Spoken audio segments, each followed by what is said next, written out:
Hey, Weather Junkies, Dakota here. Before we get to this week's episode, I just wanted to say thank you for supporting us and listening. If you want to support us even more, you can go to patreon.com/theweatherjunkies to donate, or theweatherjunkies.com.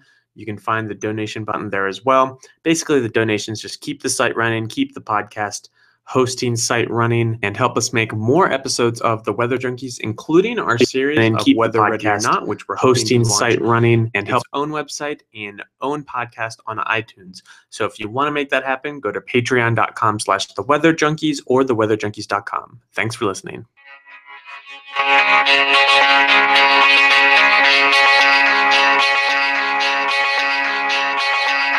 You're listening to The Weather Junkies.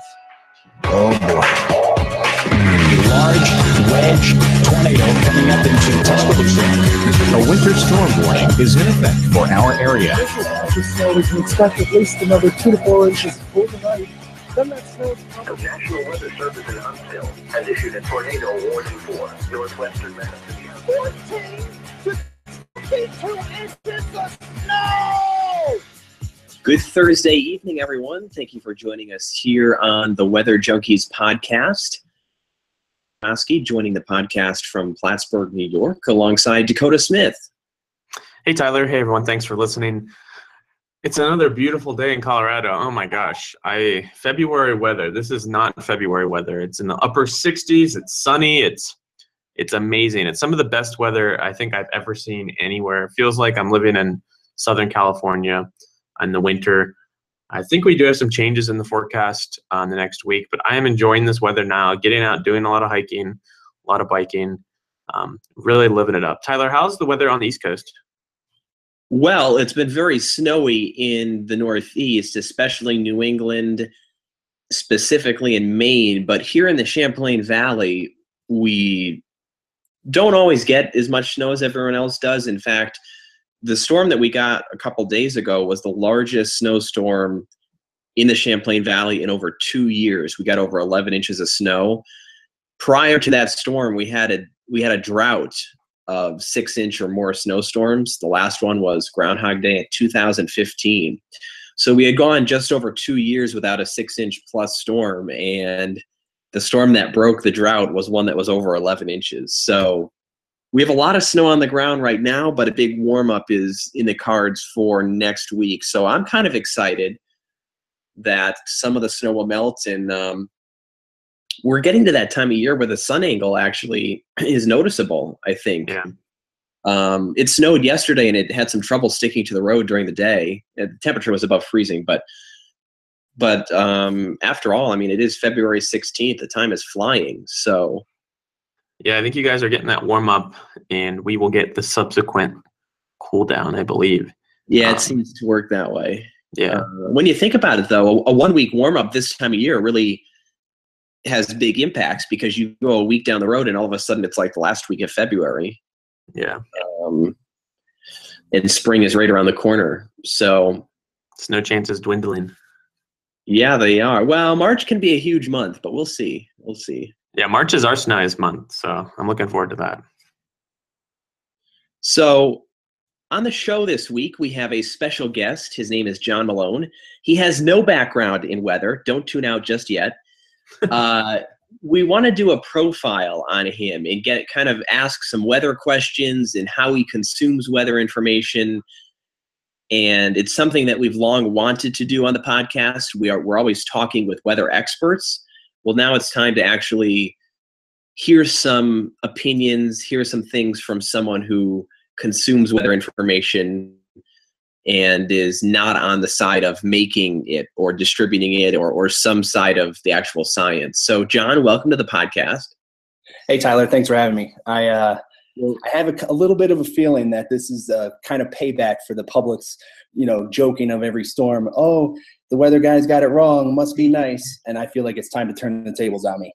Well, you don't know what you're in for. So we'll get a little bit more of an in-depth background on you, and you'll tell us about yourself in a little bit. But we want to go into a couple of tweets that we have trending in the Weatherverse. That's the name of this segment.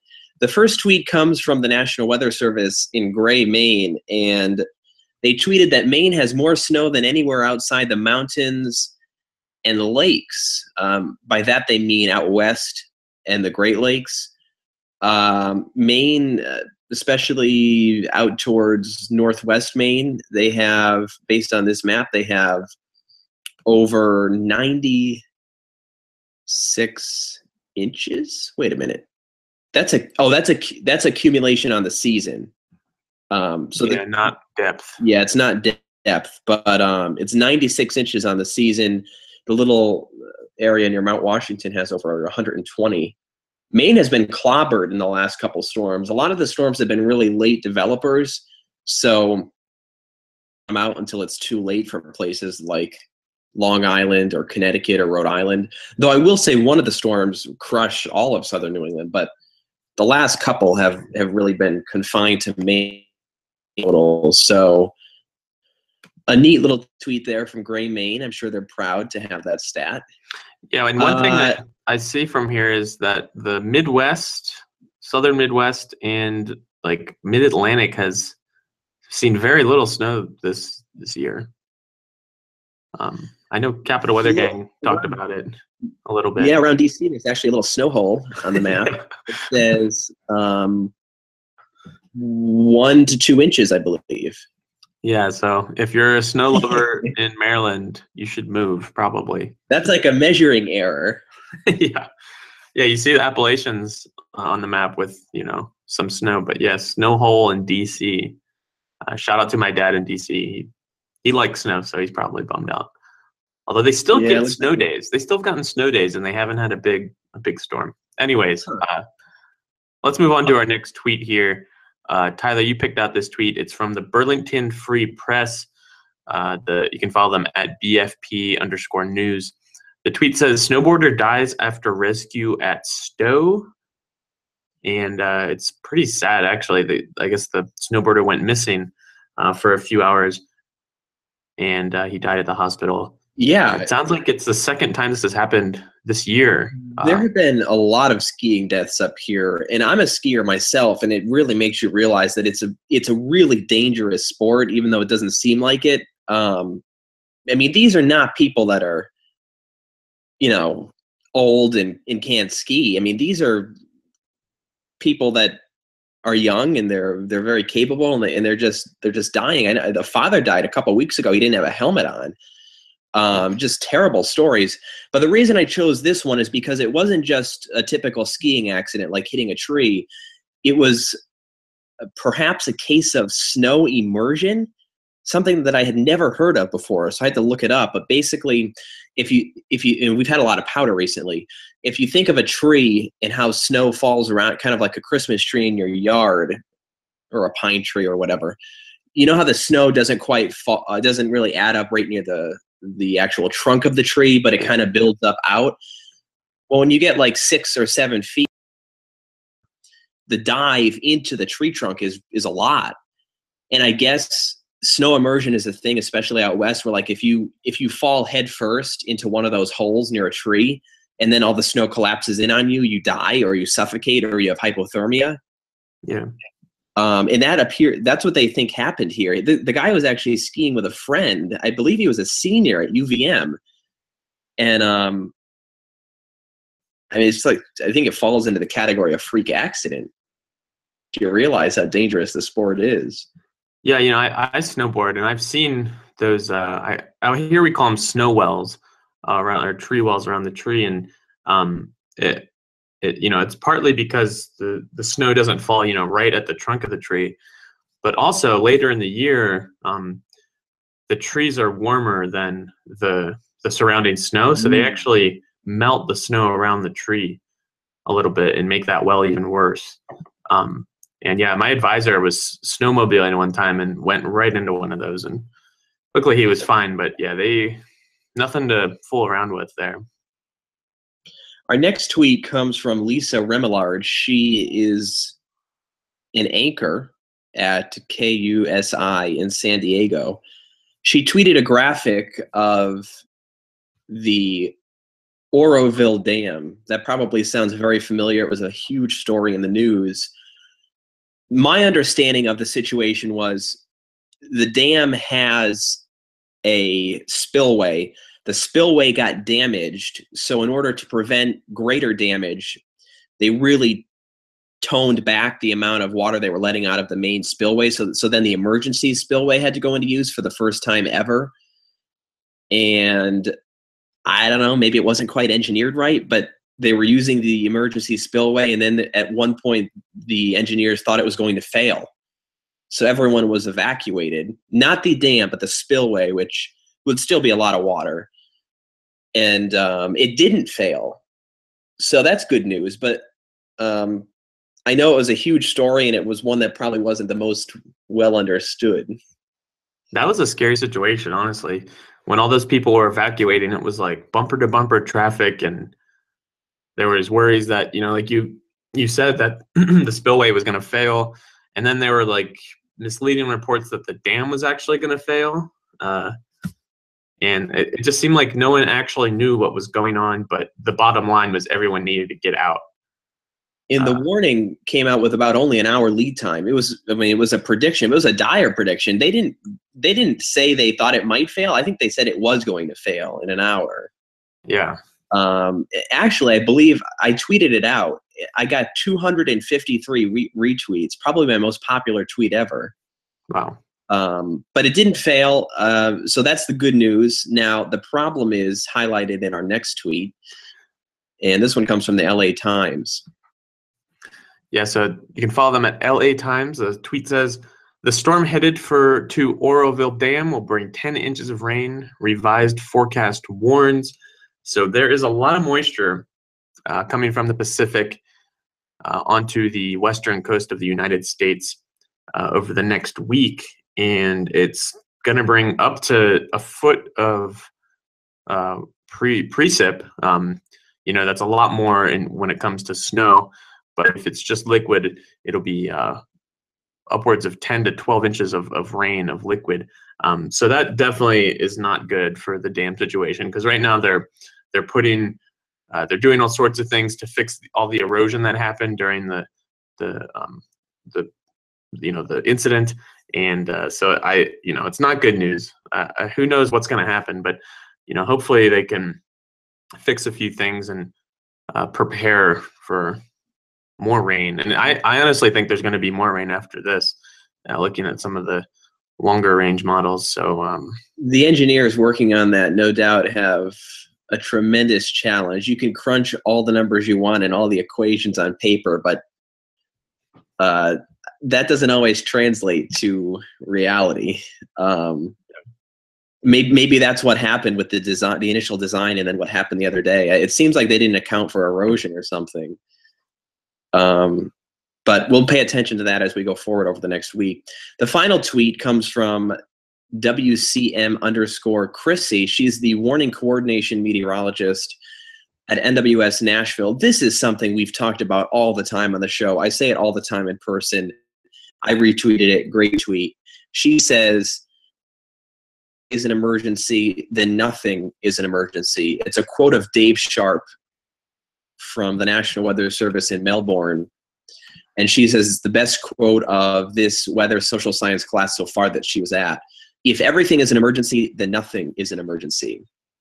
Yeah, I really like that. It comes back to something I always think about when it comes to tornado warnings.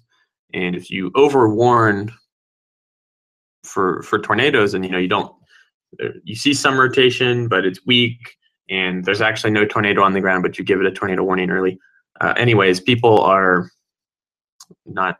It's like a cry wolf type of thing. They won't react in the future when there is actually a tornado, and you give the tornado warning. So, yeah, it's certainly something the Weather Enterprise, National Weather Service, private sector, and public sector are working on. Even beyond warnings, that when it comes to hype and stuff surrounding storms. Yeah. It's kind of interesting. I haven't really seen a big hype blow up in the last couple of weeks, even though we've had storms. Unless we're used to it now or focused on other things. But yeah, that might be the case. A blow up on the national news or something, but maybe I guess we haven't had that in a while.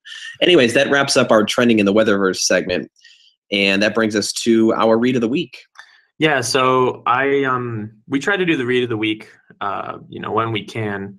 It'd be nice to have it every episode, but this week I found something that I just had to share. And we may have talked about them before. The site is called Space City Weather. It's run by Eric Berger and friend of the show Matt Lanza. You can follow them at Space City WX on Twitter, and they post all sorts of stuff, mainly on Houston weather. So if you're in Houston, definitely give them a follow. But this most recent blog post was by Matt Lanza, and the title of it was Space City Rewind: Houston's Great Snow of 1895. And Matt did such a great job documenting this storm. It was the Valentine's Day snow of 1895, put down 20 inches of snow in Houston. That is a lot of snow anywhere, but in Houston, that's crazy, right? And he talks about how cold of a winter it was, how harsh the conditions were. People were eating prairie dogs because they didn't have food. And he goes through and gets old snippets of newspaper and that kind of describe what's going on. And it's simply fascinating. He then talks about the meteorology of it, why it happened, how it happened, and the public impact of that event. So that's called Space City Rewind: Houston's Great Snow of 1895 on Space City Weather. Give him a read if you have the time. All right, now on to the main segment of this week's episode. Again, we have John Malone on the show. I personally know John because I would get mocked when I would sell programs at the Little League Regionals about 10 years ago, but somehow it worked into a friendship, and John is a huge Little League World Series fan, but he doesn't have a meteorology background or a background in the atmospheric sciences, so I thought it would be cool to have him on the show and chat weather from the point of a weather consumer. So John, once again, welcome. Tell us a little bit about yourself, starting from when you were young and where you're from and what you do now and how you got there. Well, I'm from Westchester County, New York. Born and raised here. I've lived in a couple other places, but not far. Oneonta, upstate New York, Danbury, Connecticut, etc. I've always been a sports guy. I currently work for News12 Varsity Network in the tri-state area in New York, covering high school sports. Like you said, I've been a Little League junkie like you. That's how we met. A little bit of Stockholm Syndrome there, it sounds like. You became my friend after I bullied you when you were a kid. And then, in terms of weather, as the average weather guy, I've always been, I think like 90% of the population that you kind of get glued to the TV during some of that weather hype that you were talking about, looking out, loving thunderstorms when they roll through, watching them come in, watching them leave, getting, that little bit of a adrenaline kick when you see some big storms, not hoping for mass destruction, but just seeing what kind of, the power of Mother Nature. It's always been something that's interesting to me. And that's kind of it. So, the easiest question for us to ask involves consumption of weather forecasts. On a consistent basis, where are you getting your weather information from? How often do you check? And does that change if there's big storms in the area? Yeah, I think it's changed, obviously, and I think in general for everybody through the last, last decade or so. I mean, I can remember always having the Weather Channel on, as a kid, like local weather on the 8s kind of thing. My whole life had kind of gone away from the Weather Channel of getting a forecast. And now with hyper local stuff, like my own network, News 12, being able to watch that and see local weather, have a weather and traffic channel itself that's dedicated. I've never been the 9 to 5 type, so it's not somebody that has to put it on in the morning and check the weather. Now I think with smartphones and stuff like that, it's, I have a couple weather apps, whether it's the Weather Channel or AccuWeather, and you have your location pinged in, and anytime there's any sort of watches, advisories, or warnings, it kind of pops through. And that's really it. This, with so much going on and life, and you're always on the screen somehow, it's kind of seems like only advisories is the only time I really check the weather now, unless or if I'm going on vacation, check the weather there. But I don't really do a local daily weather check anymore. So you don't do a daily weather check, but when you do, it's on the Weather Channel or the AccuWeather app. Yeah, and I I don't know where I don't know where loyalties lie and what and stuff, but I can as one of these as someone that's in the media myself, but also at the same time I kind of get sick of the hype, whether it's just a general news story or the weather. The Weather Channel I've soured on in the last, I don't know, 5 years, since they started trying to name snowstorms and winter storms as if they're hurricanes. I think that's ridiculous sensationalism, and it just tries to drive traffic. And they've kind of I feel like they've kind of become they've sensationalized weather a little too much because they're it's for profit. They're not worried. I don't think it's necessarily about informing the public. It's about trying to get as many viewers as possible because they're just a cable network. You're not a fan of the show Fat Guys in the Woods or any of the other non-weather programming content? I didn't even know they had that now, and I'm glad I don't. I mean, so some of the people that work there are great, and I'm one of my favorite Twitter follows in the world is Jim Cantori. I mean, it's just I can't deal with it. I think that they've entered into like the cable news zone where everything is crazy talk. I think so. We've actually talked about that before, and I think they have recognized that they have been kind of going down this path where they've been sensationalizing and not actually showing weather content. So I think, from my perspective, they've been doing a better job of kind of coming back to weather, and they have that Wonderground show now, which is really cool, and then they have Weather Geeks, hosted by Dr. Marshall Shepard, which is really cool. So I think they're trying to work on that. And it's interesting. They ramped up weather and started naming stuff to get views, but it can sometimes backfire on you. And I think they've recognized that. I think they've definitely done a nice job of getting back to weather, but for me personally, it's tough to watch because I don't get the Weather Channel on my TV here. I get it at work. Sort of moving into a different topic area, one thing that we've discussed consistently on this show is weather warnings and the Weather Service needing to simplify their warning system. So as a meteorologist who knows the definition of a lot of warnings, I want to ask you what you think about certain things. So like, if I say watch, or I say advisory, or I say warning, do you know what the difference is between those are, or what comes to mind? Yeah, I have a general idea, and I feel like probably maybe a little bit more than a normal person. But just you were mentioning the storms that we had this past week. The first one really in my neck of the woods this entire year. And when they started realizing it was going to be 6 to 8 inches or 6 to 12 inches and that type of thing, you could see the advisory came like 5 days out, and you say like, you kind of get the general idea that that it's you might get it's advisories. To me, I mean, you might get something, you might get nothing. We still have no idea, but it's the possibility is there. And the watch is just a little bit more certain, and I feel like once it flips to warning, that's it's imminent that they finally have the weathermen finally have a beat on it, and this is definitely happening.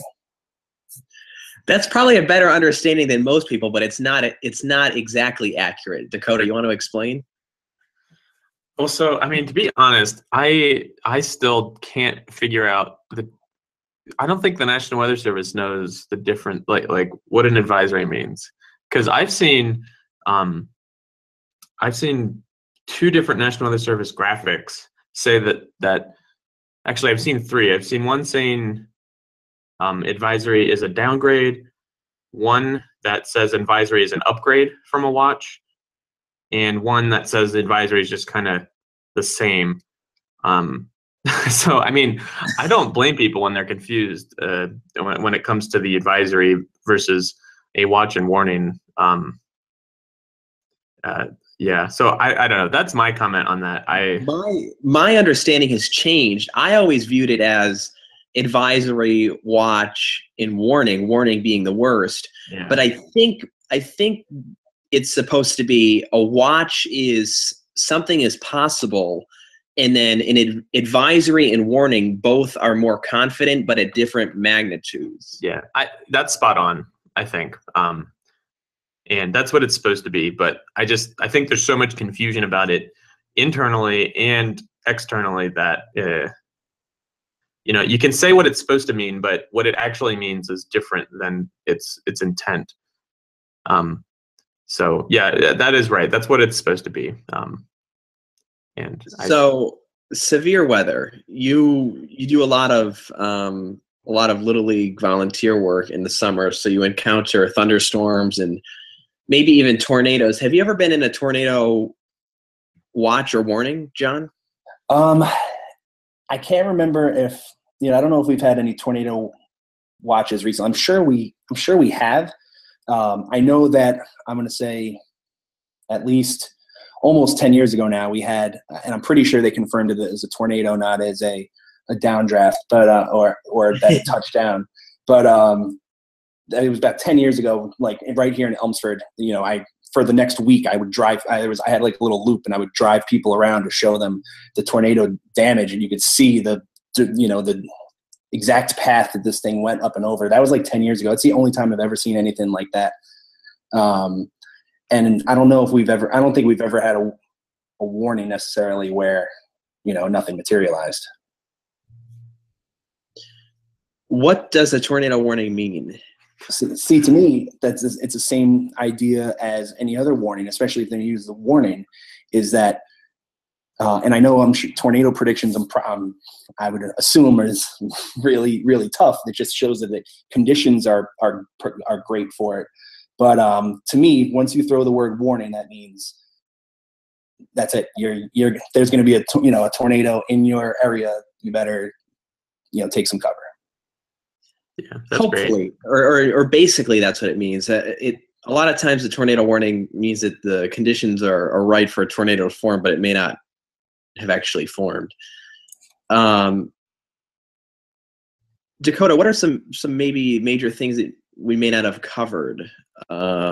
Something that may interest you while we have our subject on the line. Yeah, I feel like you're on the hot seat right now. I heard your little giggle when I said downdraft. I did. I guess I had a question about some of the things that weather has impacted you in the past. I'm curious, is there a weather event or a few weather events that you that comes to mind that had a big impact on you? And physically or anything like that, or there's not, nothing really. I lived in upstate New York. I can remember the blizzard of '96. I don't even know if that's true or not. I don't even know if that's a real thing. Oh, it is. Yeah. Yeah. I mean, I can remember that, but I remember I was 10 years old or whatever. I remember having like a huge snowbank and losing my boot at the bottom of it, and like having an igloo. Like I remember weird stuff like that. Nothing that affected me. And then in a weird way, Hurricane Katrina, I remember because my grandmother died that week. And so we were all at her house, like during like the wake and funeral and stuff like that. So it was like being able to sit in front of the TV 24/7 watching that, like with a whole group. So that kind of sticks in my mind. Otherwise, not really. I mean, Hurricane Floyd hit our area pretty good. My aunt's house, I guess they always lived in a little floodplain on this little, they call it the Sawmill River, but it's really a brook.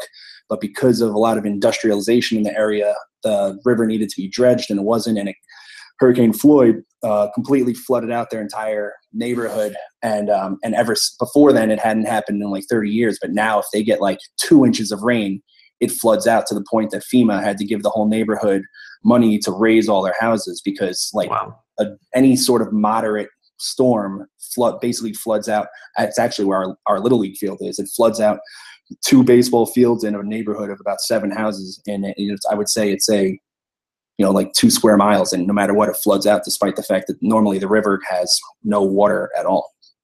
Wow. Did you get any flooding from Tropical Storm Lee in, I think that was 2011? I can't remember. I'm not where I am is not a big flood area too much. Okay. When it Elmsford, which is like the next town over and where my aunt lives and stuff. That area kind of floods all the time, so it's hard to pinpoint too many things.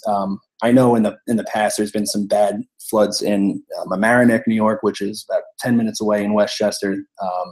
That's they're right on the Sound, and that's where they've had some flooding. But I don't know can't remember specific storms for them. Yeah. So it sounds like you kind of have a slow trickle of weather information that you get, and you haven't had anything really take you off guard. So to me, I mean, it sounds like you know what's going on, and you're pretty much ready. Do you ever prepare for certain things, like maybe like a big snowstorm or? Not really. I mean, maybe it's just because the area that we're in. We've had a couple in the past few years, where we've had like 20 inches of snow, but it's never gonna stick around to the point where you're incapacitated for more than 2 days tops. So there's not too much. The other day when we had the wind after the storm, we lost power for about 5 hours or so. I mean, that's the only thing I ever worry about is losing power because, it's like the life force now these days. Yeah. Tyler, I don't know. I think John is, pretty well prepared and has his sources, and I don't know. That's good. That's the impression I get. Of our subject. Let's see, what kind of grade do you get? No. The fact that you don't check the weather every day maybe strikes me differently. I mean, I don't, but that's because I just know what's going to happen, because I'm kind of, even from that working, like I still have the model data from 3 days ago stored in my mind. So things will change, but I still have a general idea of where big features are. So I know what's going to go on, and I glance at things and I'm on Twitter and all that kind of stuff. Right. I'm trying to think of this past storm, at how far out did I realize that we had the potential for, a storm that was going to cut off a day, or, kill snow and work and maybe put you in your house the whole day. I'm trying to think how far out I heard about it, because I think that's the idea of why I don't check it so often anymore, unless it's the spring or summer. Maybe I check it more then, because you want to know if it's going to rain. Now I don't do anything outside, so even if it's raining, kind of who cares? And if it's snow, you're even, the thing is, you talk about sensational, like even if you're getting an inch, it feels like you hear about it 3 days out now, and like, oh, it's going to have a snow event at the water cooler. Yeah.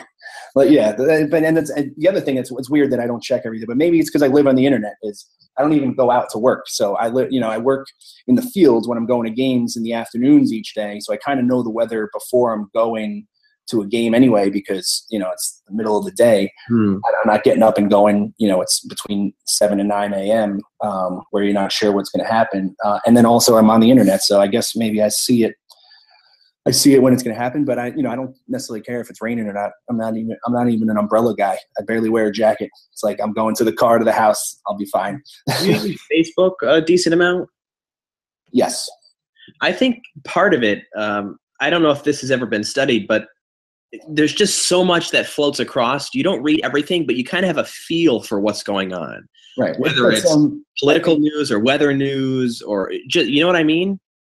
Yeah, I think that's the pro and the con of how we live now, because I don't even know if people necessarily watch the news anymore, because they just get their news on what's shared through social media like that, but they still don't read it, watch it, or check it, whether it's weather or politics or anything else. It's just it's all headline grabs.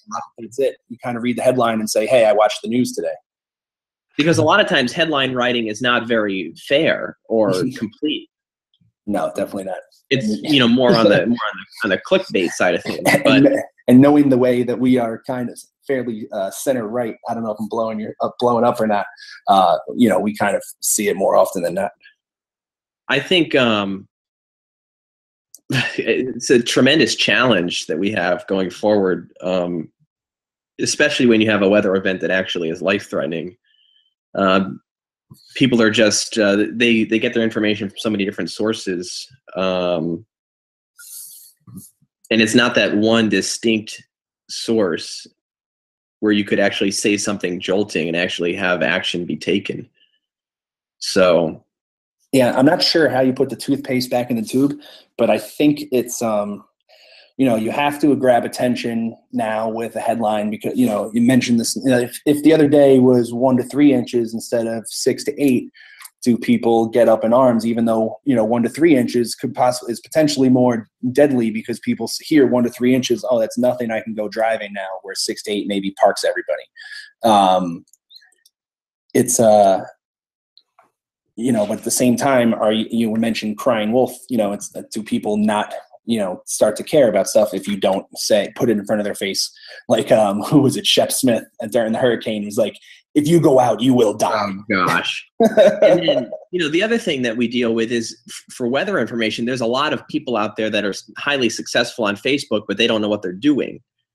So even if the professionals do a nice job with headline writing and stories and graphics, it's still polluted by everyone else that's out there that just wants a lot of Facebook likes. Right.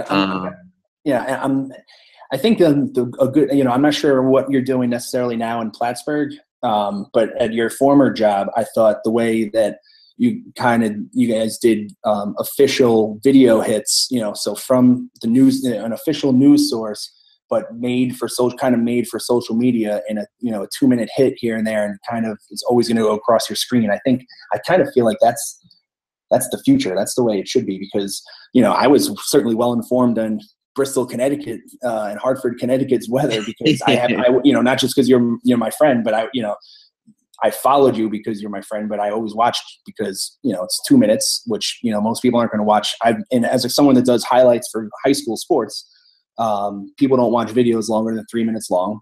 The attention spans just aren't there anymore. So if you do a quick hit in those couple minutes, even if you spread it over a couple different videos, I think that's kind of the future and the way we're headed. So you were in Tyler's viewing audience? No, I was outside. I would always try to ask. I would always look at.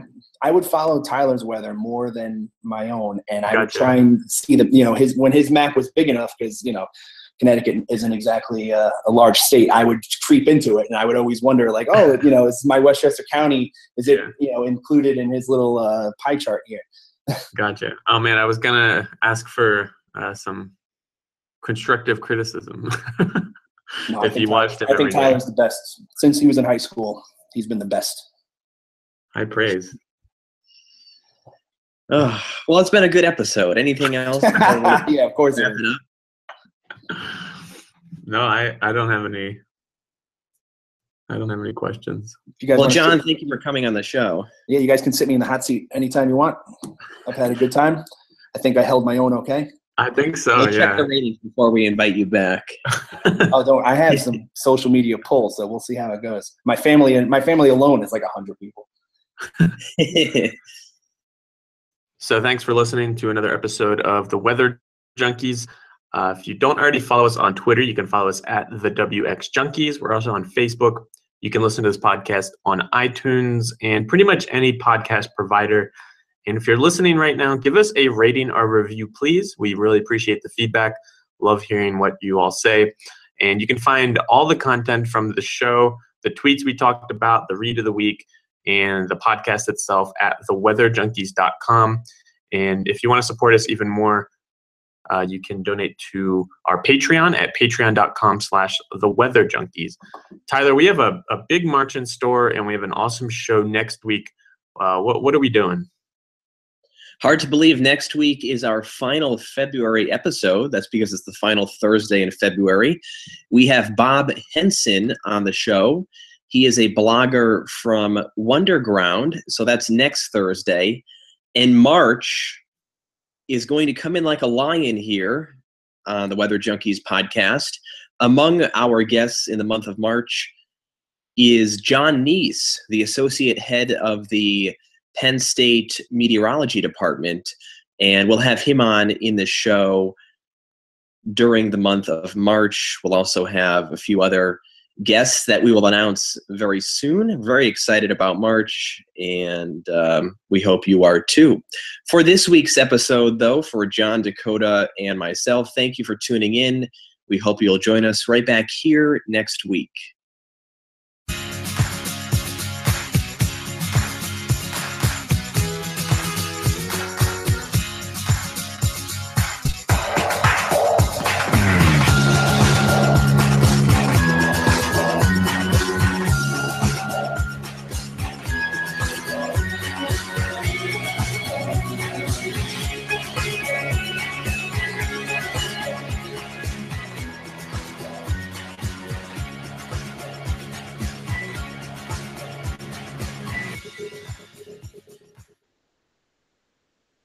cow. I gotta go, Julia. We got cows.